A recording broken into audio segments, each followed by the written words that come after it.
Jika kamu berkata atau bertanya,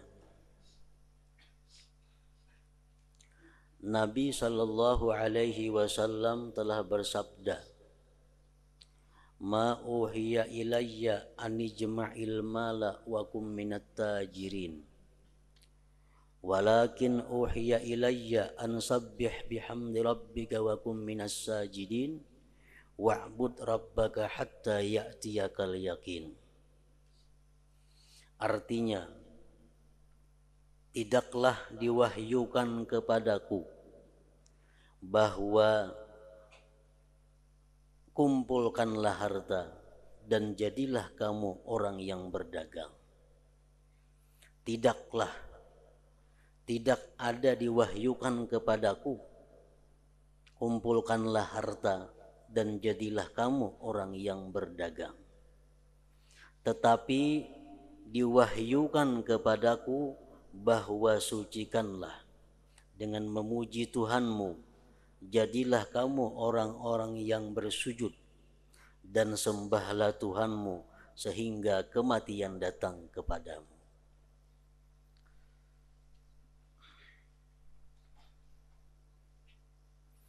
Dan dikatakan kepada Salman Al-Farisi, berilah kami wasiat, berilah kami nasihat. Maka Salman berkata, barang siapa mampu dari kamu sekalian untuk mati dalam keadaan berhaji atau berperang atau memakmurkan masjid Tuhanmu, maka hendaklah ia melakukan. Artinya usahakanlah kamu mati itu dalam keadaan sedang berhaji. Usahakan kalau bisa kamu itu mati dalam perang sabilillah. Usahakanlah kamu itu mati dalam keadaan meramaikan masjid Allah. Dan janganlah ia mati sebagai pedagang. Dan jangan sekali-kali kamu mati dalam keadaan kamu sebagai seorang pedagang. Dan jangan sebagai pengkhianat.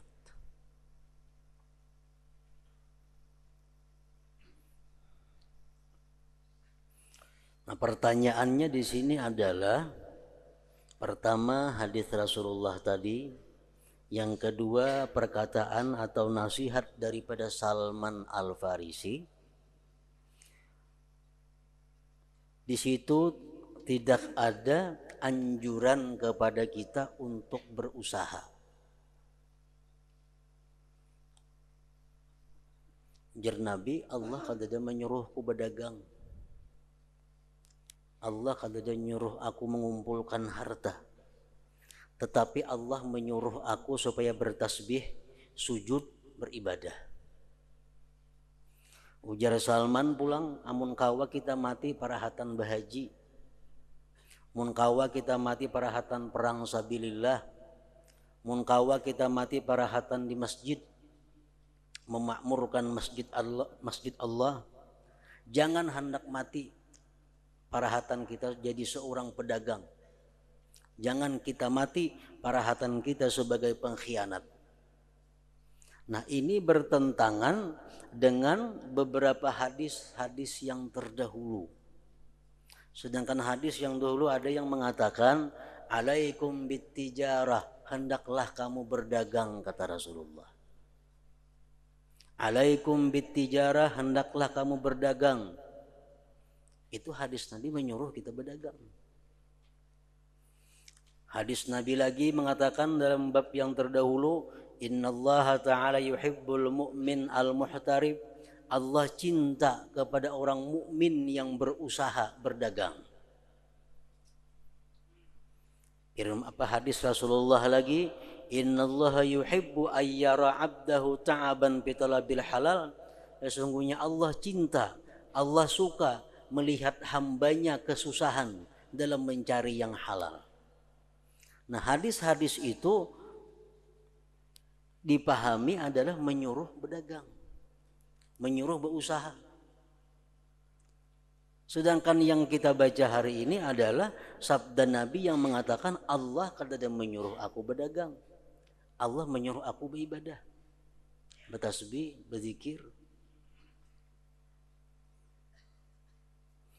Nah, kayak apa caranya mengumpulkan supaya hadis nang menyuruh berdagang lawan hadis nang kada menyuruh berdagang itu bisa terkumpul, bisa terhimpun, kada betulak belakang.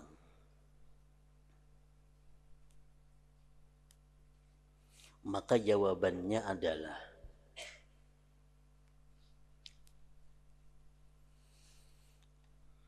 bahwa segi mengumpulkan antara hadis-hadis ini ada perincian keadaan-keadaan.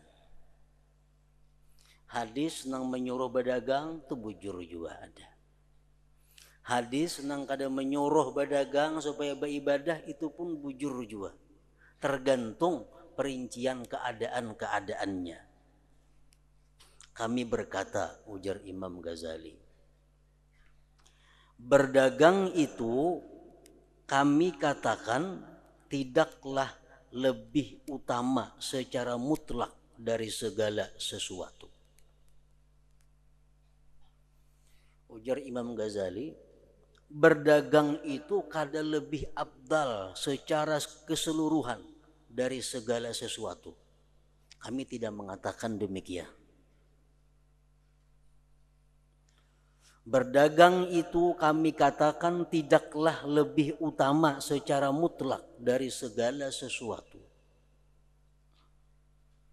Mana abdalnya berdagang lawan membaca Yasin umpamanya. Mana abdalnya berdagang lawan membaca surah Kahfi. Kami kadang mengatakan berdagang lebih abdal, kadang mengatakan demikian. Atau membaca surah Kahfi lebih abdal, kadang mengatakan demikian pula.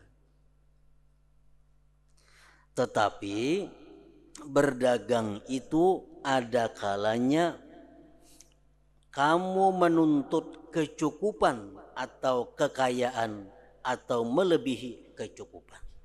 Tergantung berdagangnya itu. Jadi kalau berdagang itu dikatakan lebih abdal secara mutlak, kada bisa. Tergantung berdagangnya. Apakah berdagangnya itu untuk kecukupan hidup atau untuk mencari kekayaan?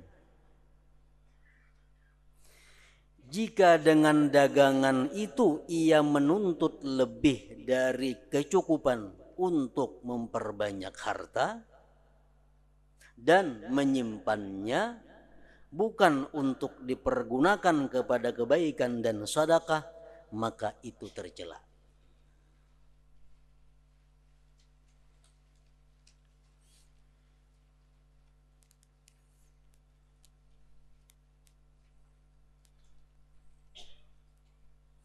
Dilihati keadaannya. Amun aku hari ini membaca Al-Quran 5 juz kawa. Membaca Al-Quran hari ini 5 juz sanggup. Tapi aku untuk memberi makani anak bini minta-minta lawan orang. Kalau aku kada membaca Quran 5 juz hari ini, aku menungkih kayu, ku jual kayunya, kau memberi makani anak bini. Nah, mana abdalnya? Abdal menungkih kayu itu.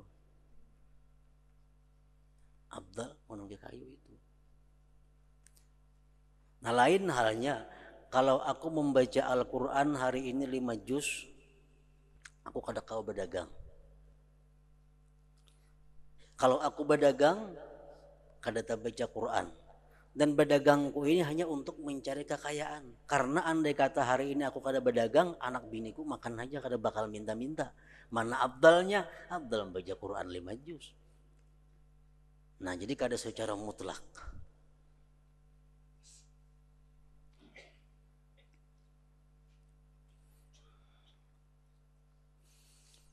Orang yang berisi duit 10 juta umpamanya di rumah.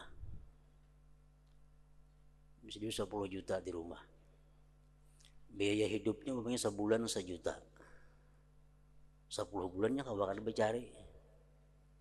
Makannya, hidupnya kada bakal minta-minta dalam 10 bulan. Karena ada duit 10 juta. Cukup untuk makan 10 bulan. Kada bakal minta-minta anak bininya untuk urusan makan pakai.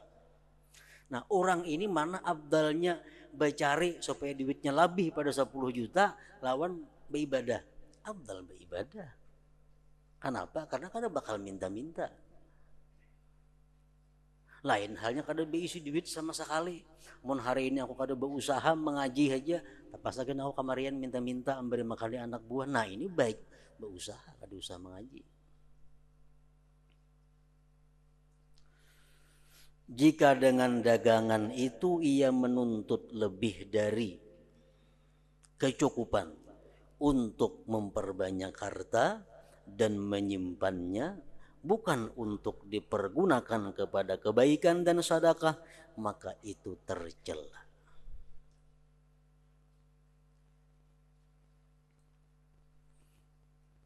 Dipergunakan untuk kepada kebaikan, contohnya aku berusaha mengumpulkan duit hendak naik haji. Nah itu kebaikan ngarannya. Aku berusaha mengumpulkan duit hendak umrah. Itu kebaikan ngarannya.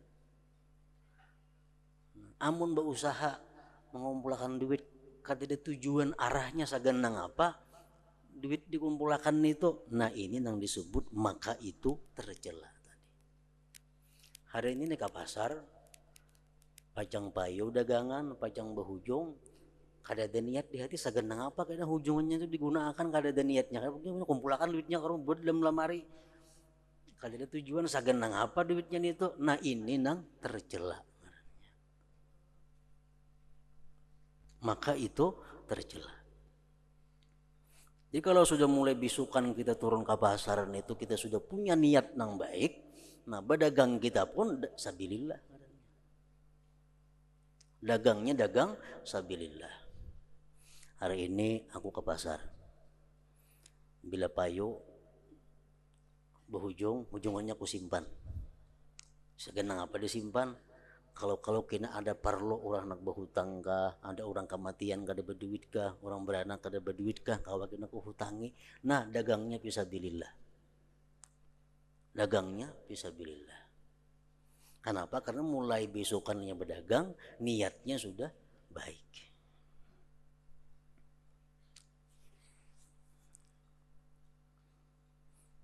Seperti disebutkan pada hadis yang minggu terdahulu, wa man talabad dunya halalan mukathiran mufakhiran muraiya laki Allah ta'ala yaumal qiyamah wa huwa alaihi ghadban. Siapa-siapa yang mencari dunia yang halal, tapi tujuannya hanya untuk memperbanyak, hanya untuk mempermegah sesuatu yang dimilikinya, hanya untuk minta supaya dilihat orang kekayaannya, dia akan mati bertemu Allah, Allah marah atasnya. Laki Allah wa huwa alaihi ghadban, dia bertemu Allah, Allah marah atasnya.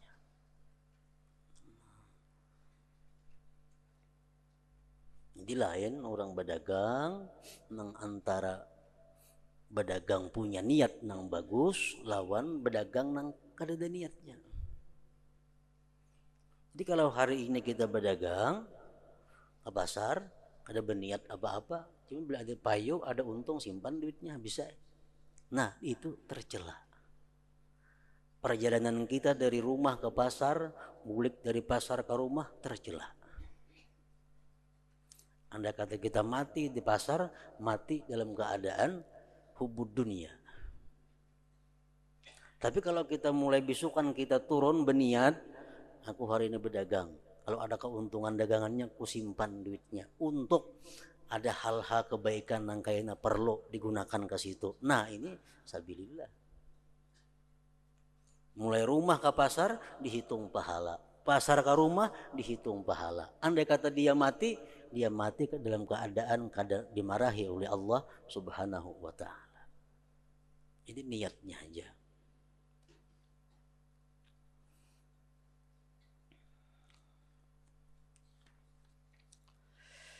Karena ia menghadap kepada dunia.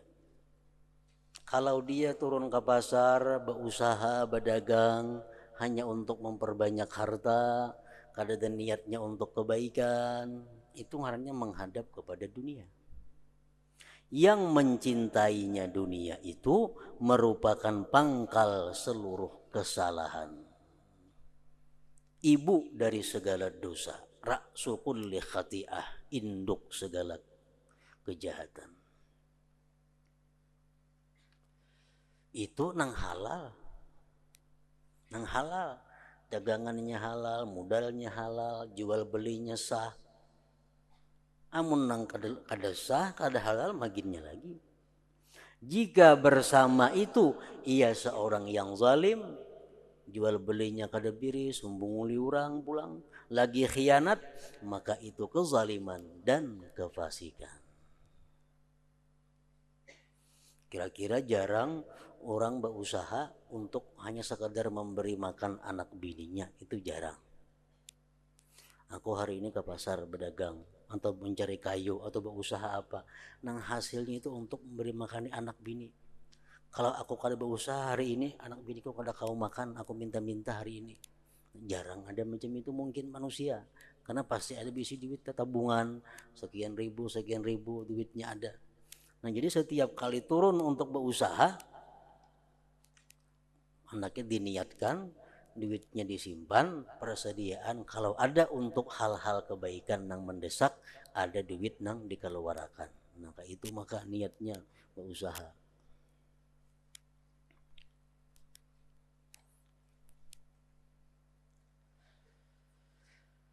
Inilah yang dimaksudkan oleh Salman Al-Farisi dengan perkataannya, jangan kamu meninggal sebagai seorang pedagang dan sebagai orang yang berkhianat.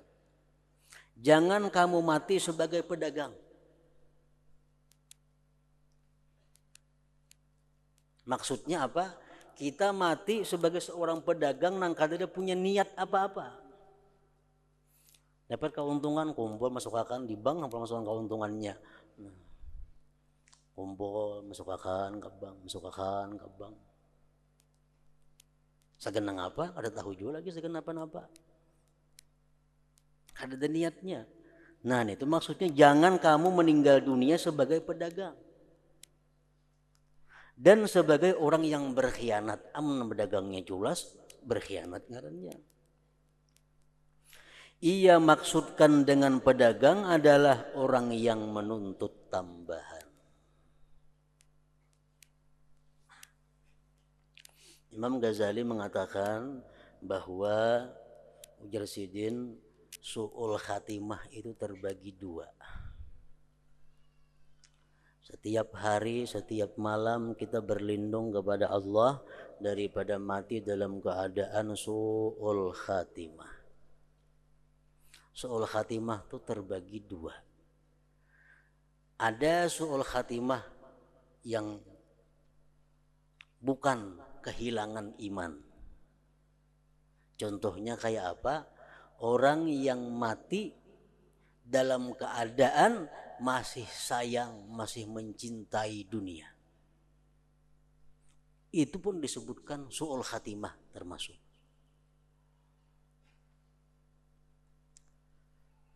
Su'ul khatimah yang kedua yang lebih berat adalah orang yang mati, sebelum mati imannya lebih dahulu hilang daripada hatinya. Itu lebih berat lagi. Husnul khatimah itu artinya orang yang mati dalam keadaan dirinya ridha meninggalkan dunia, menghadap Allah Subhanahu wa taala dengan membawa iman. Itu husnul khatimah.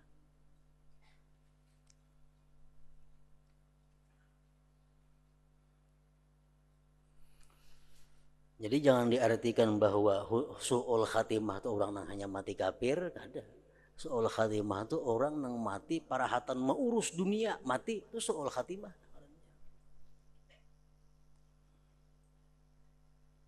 Orang parahatan mengurus dunia, niatnya niat dunia, mati sudah su'ul khatimah.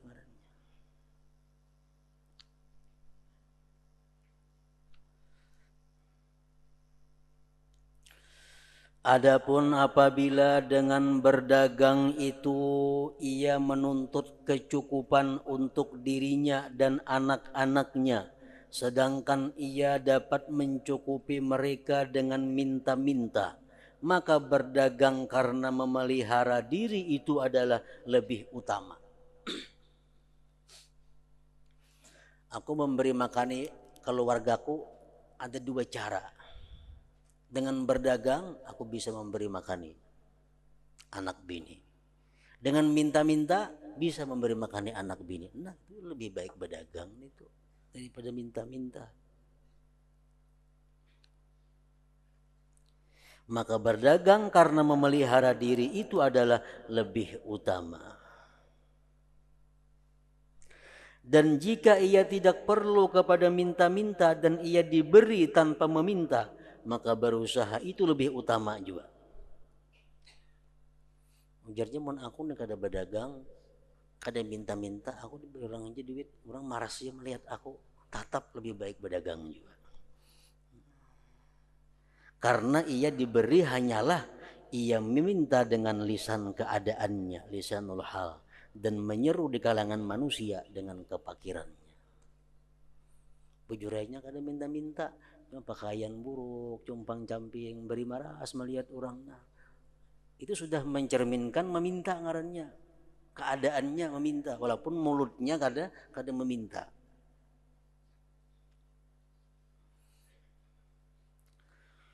Menjaga diri dan menutupi diri itu lebih utama daripada menganggur,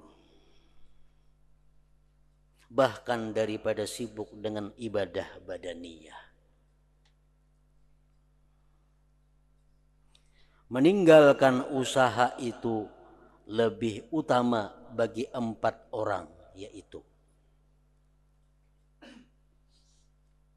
meninggalkan usaha itu lebih utama bagi 4 orang. Nah, 4 orang ini lebih baik ada usaha. Cuma jangan minta-minta. Meninggalkan usaha itu lebih utama bagi 4 orang, yaitu 1 orang yang beribadah dengan ibadah badaniyah. Badaniyah bacaan.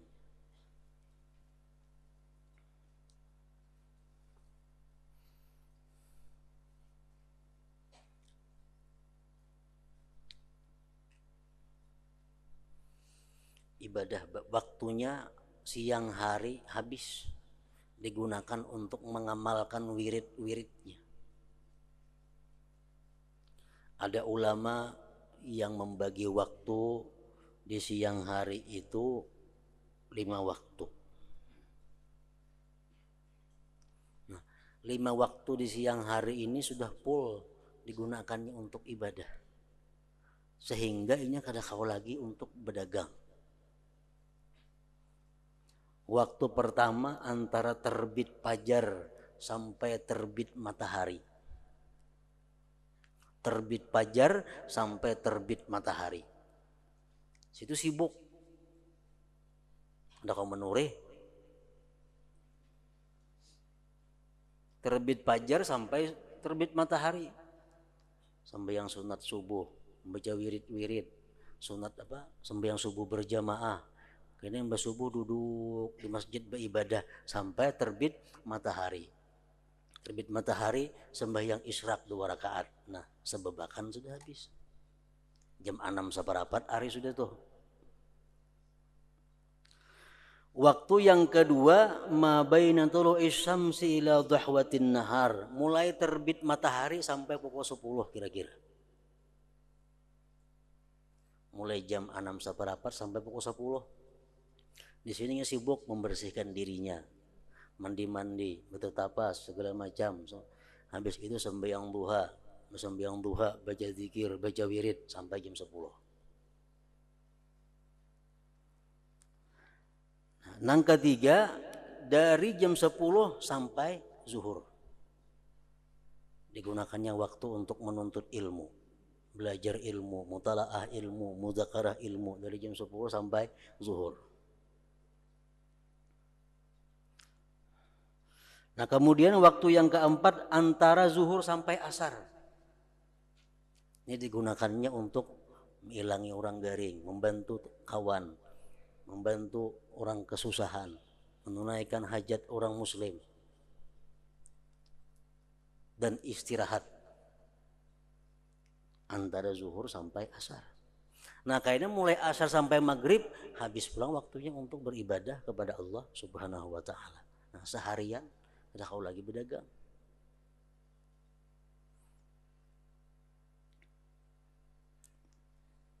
Meninggalkan usaha itu lebih utama bagi 4 orang, yaitu orang yang beribadah dengan ibadah badaniyah. Kayak tadi contohnya. 2, atau seseorang yang mempunyai perjalanan batin dan amal dengan hati dalam ilmu ahwal dan mukasyafat. Ini orang-orang yang menjalani jalan tarikat. Dia harus mengatur irama hatinya supaya jangan lupa kepada Allah sedikit juga pun. Ada keberusahaan ini orang. Di halwat aja begana. Supaya hatinya jangan kasih itu kamari. Dijaganya hatinya supaya lurus kepada Allah seharian penuh. Nah ini orang kan kau berdagang. Yang ketiga, atau orang alim yang sibuk dengan pendidikan ilmu zahir daripada sesuatu yang bermanfaat bagi manusia dalam agama mereka, seperti mufti, mufassir, muhaddis dan semisal mereka. Orang-orang yang menghabiskan waktunya untuk urusan ilmu.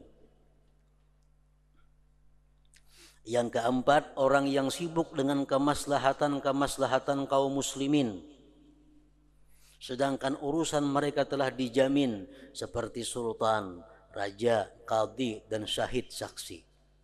Pegawai-pegawai yang sibuk melayani orang muslimin, menteri, perawat, segala macam.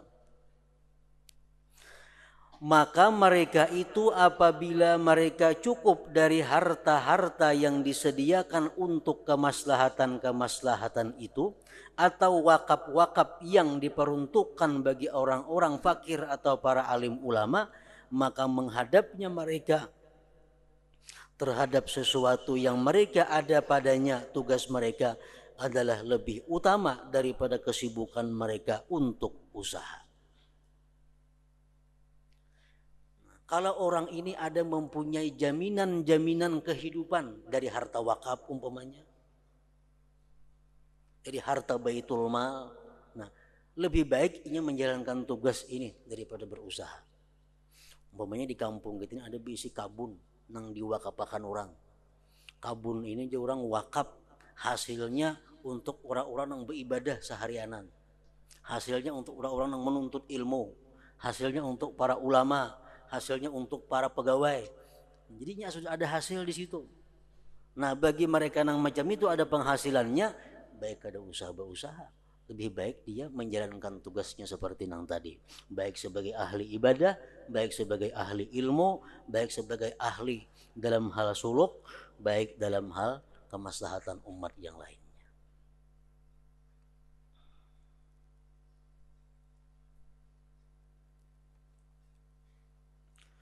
Oleh karena itu diwahyukan kepada Rasulullah sallallahu alaihi wasallam untuk fasabbih bihamdi rabbik wa kum minas sajidin, artinya maka sucikanlah wahai Muhammad dengan memuji Tuhanmu dan jadilah kamu di antara orang-orang yang sujud, orang-orang yang salat. Nabi kita kan disuruh berusaha. Kenapa? Karena sudah dicukupi kehidupan beliau daripada baitul mal.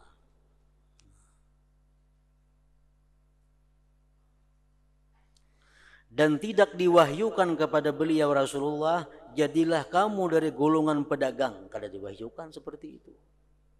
Karena beliau menghimpunkan bagi 4 makna di atas sampai kepada tambahan-tambahan yang tidak meliputi oleh pensifatan.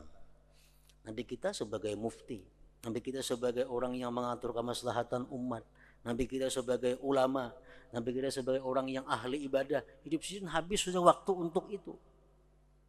Jadi lebih baik sidin, kehidupan sidin dibiayai oleh baitul mal daripada sidin berusaha sehingga kada kau menjalankan tugas-tugas seperti tadi.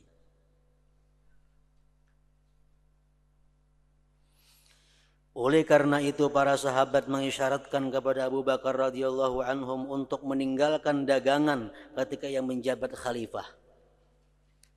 Abu Bakar begitu diangkat jadi khalifah disuruh ampi berdagang. Karena hal itu menyibukkannya dari kemaslahatan. dan beliau Abu Bakar kecukupannya dari harta yang disediakan untuk kemaslahatan, dan ia melihat hal itu adalah lebih utama. Kemudian ketika ia mau meninggal dunia, ia berwasiat untuk mengembalikannya ke Baitul Mal, tetapi ia pada permulaannya memandangnya lebih utama.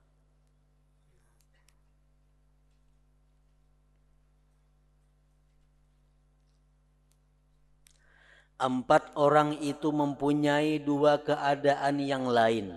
Empat orang ahli ibadah tadi, orang yang selalu menjaga hatinya agar kada lupa lawan Allah, orang yang bertugas sebagai muallim, guru, orang yang bertugas sebagai pegawai kemaslahatan umat.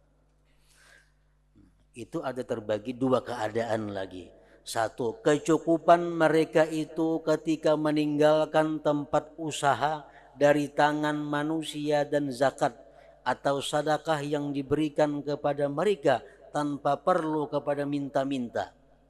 Maka meninggalkan usaha dan sibuk dengan apa yang mereka ada padanya, tugas mereka itu adalah lebih utama, karena padanya terdapat pertolongan kepada manusia pada kebaikan-kebaikan dan menerima dari mereka sesuatu yang menjadi kewajiban mereka dan lebih utama bagi mereka.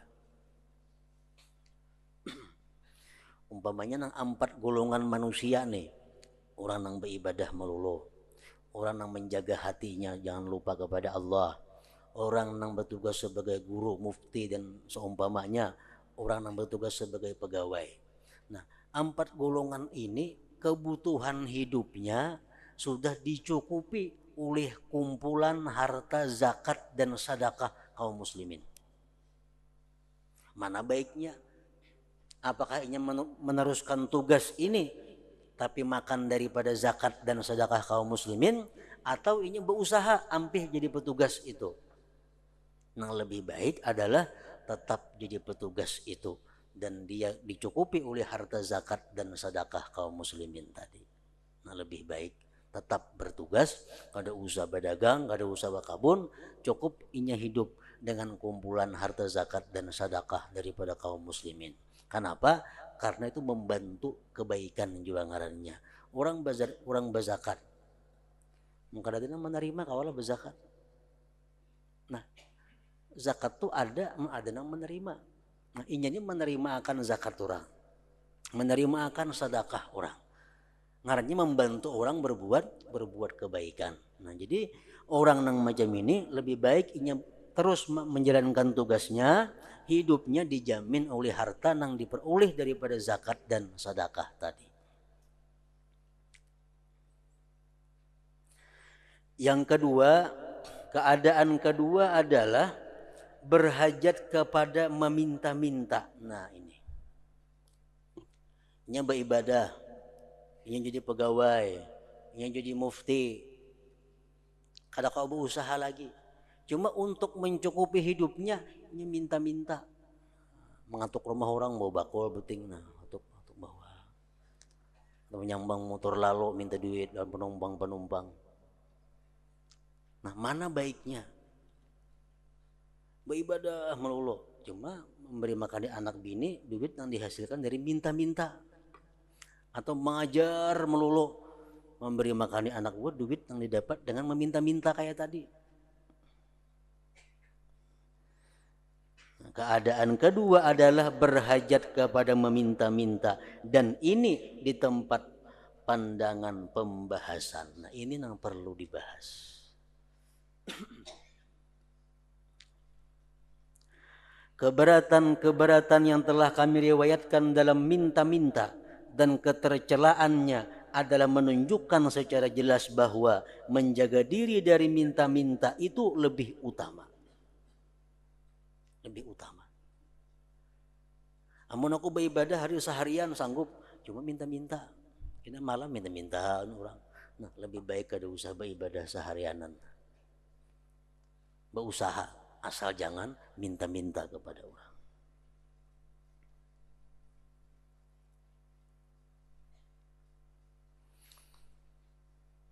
keberatan-keberatan yang telah kami riwayatkan dalam minta-minta, dan ketercelaannya adalah menunjukkan secara jelas bahwa menjaga diri dari minta-minta itu lebih utama.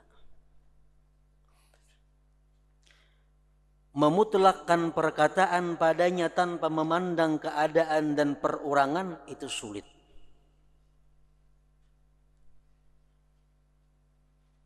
Bahkan hal itu diserahkan kepada ijtihad dan pandangan hamba bagi dirinya, dengan bahwa ia timbang kehinaan dan hancurnya harga diri yang ditemui dalam meminta-minta dan memerlukan kepada memberatkan orang lain dan desakan yang dicapai daripada kesibukannya dengan ilmu dan amal dari faedah bagi dirinya dan orang lain.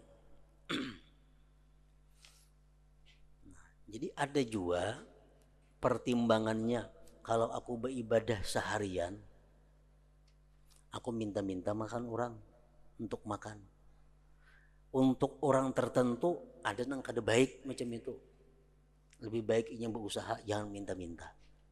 Tapi untuk orang yang tertentu sebagiannya lagi, baiknya beribadah seharian biar minta-minta. Tergantung keadaannya. Nah, kada rata tiap orang artinya.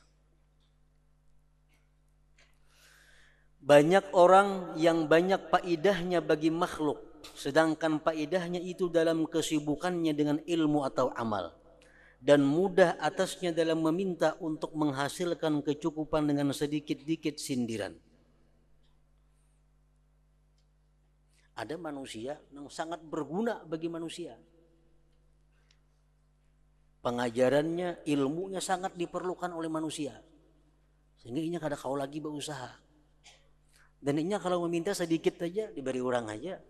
Nah, macam ini lebih baiknya terus menyebarkan ilmunya biar minta nang sedikit itu. Karena lebih banyak manfaatnya bagi manusia. Dan kadang-kadang dengan sebaliknya. Dan kadang-kadang apa yang dituntut dan apa yang ditakuti itu berlawanan. Maka semestinya seorang murid, orang yang berkemauan menempuh jalan akhirat, itu minta fatwa kepada hatinya sendiri.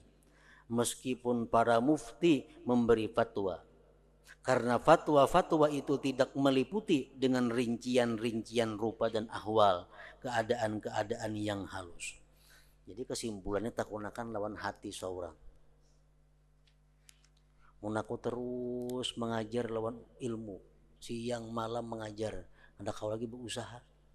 Cuma aku minta-minta lawan orang, mana menguntungkannya, mana manfaatnya, mana mudaratnya. Kalau kita anggap mudaratnya sedikit, manfaatnya banyak, jalankan. Tanyakan kepada, minta fatwa kepada hati kita seorang. Di kalangan orang salaf, orang dahulu, ada orang yang mempunyai 360 kawan sadik, di mana ia singgah pada masing-masing dari mereka itu semalam. Di antara mereka ada yang mempunyai 30 kawan. Ada orang bisi kawan 360. Jadi hari ini 4 makan di rumah sini, esok kena makan di rumah situ. Setahun tak keliling tuh. Kan kada terlalu berat juga itu. Sekali sehari 4 makan. Tapi nya kau pol beribadah. Nyimbah makan situ, boleh ke masjid beribadah. Esok kena ke sebuah rumah pulang makan. Berdiri sampai 360 buah. Nah, orang rumah dimintai sekali makan itu kan ada keberatan.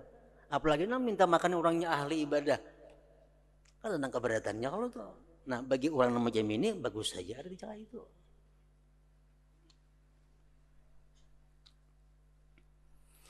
Di antara mereka ada yang mempunyai 30 kawan. Mereka sibuk dengan ibadah karena mereka mengetahui bahwa orang-orang yang menjamin mereka itu merasa mendapat jasa. Mereka tahu bahwa kalau mereka minta makan kepada orang tuh orang suka.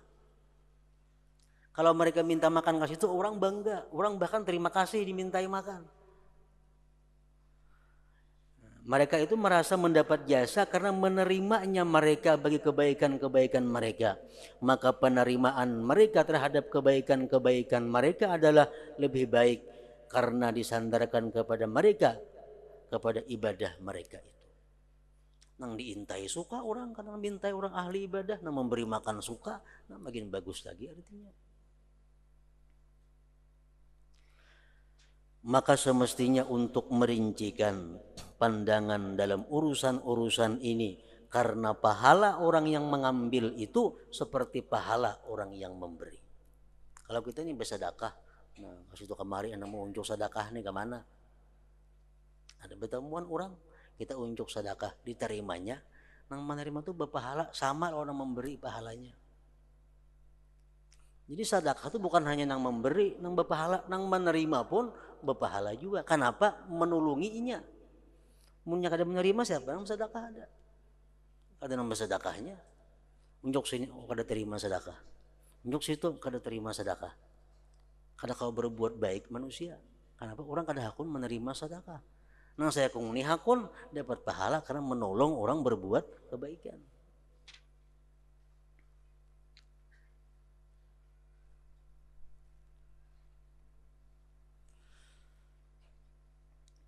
Maka semestinya untuk merincikan pandangan dalam urusan-urusan ini, karena pahala orang yang mengambil itu seperti pahala orang yang memberi.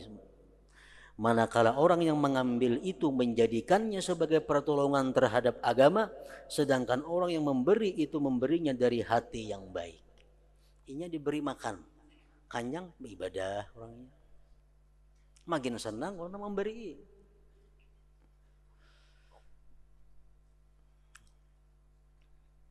Barang siapa melihat pengertian-pengertian ini, maka hal itu menjadikannya ia mengenal keadaan dirinya dan ia minta kejelasan dari hatinya.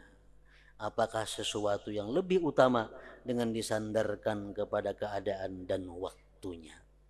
Jadi takunakan akhirnya kepada diri kita seorang. Amun kita beribadah seharian, tapi kita minta kepada orang untuk memberi makani nang wajib kita tanggung, takunin diri kita mana baiknya, mana untungnya.